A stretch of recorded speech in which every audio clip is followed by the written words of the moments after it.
When it comes to iconic opening movie lines, it's difficult to look past The Godfather.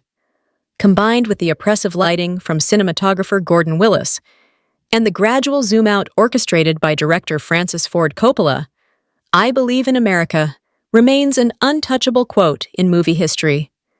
The true genius of the line is the contradiction it creates. Bonasera's unyielding belief in the American dream, tempered by a request for Don Corleone, a mafia boss, to provide justice.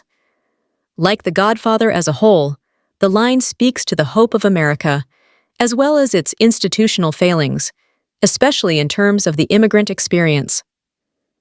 The rich meaning behind The Godfather's "I believe in America" line unfolds over the course of the movie, but in a dark twist that Francis Ford Coppola and writer Mario Puzo never originally intended.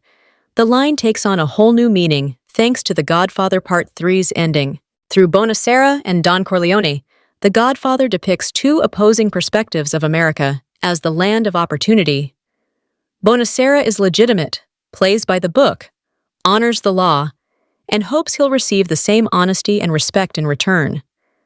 Don Corleone does none of those things, and instead seizes the fruits of America, distrusting its leaders and the system they created.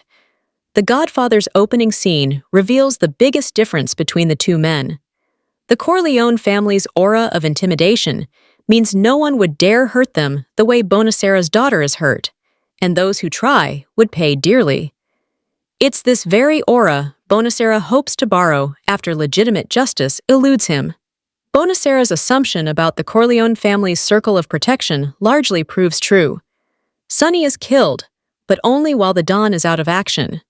Sonny is also a high-ranking member of the family, not a civilian.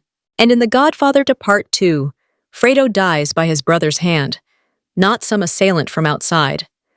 Carlo is killed in retaliation for assaulting Connie, and Mo Green is killed for striking Fredo, although both acts of retribution are orchestrated more by Michael than Vito. Then Mary Corleone is killed in The Godfather Part 3. The saga comes full circle with two men angry and devastated at being unable to protect their daughters from harm, Bonasera at the start and Michael at the very end.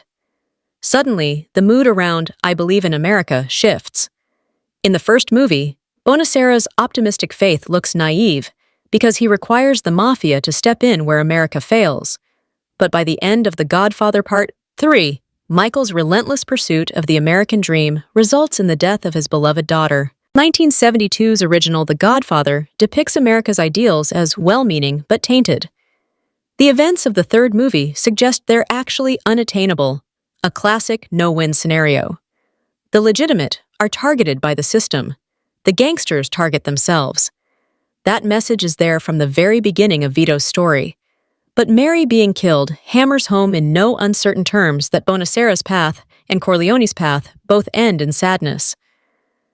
The point of Mary Corleone's death, as well as Fredo's in The Godfather Part 2, is how Michael takes the American dream too far. Filled with ambition and grand designs, Michael elevates the Corleone name to new heights until he's sitting at the same table as the Pope. Michael is consumed by the American promise of opportunities and only realizes his sacrifice after it's too late. When Vito led the Corleone family, the business was much smaller in scale, and while that meant less money and power, it allowed Vito to keep tighter control over his world. Mary's death in The Godfather Part 3 is a direct result of Michael losing control over his world, so it could be said that Vito had a far better grasp of what believing in America should mean. Not Bonasera's misplaced trust in politicians and governments in The Godfather, nor Michael's ceaseless pursuit of material wealth, but a cunning reliance on oneself and a constant emphasis on family over business.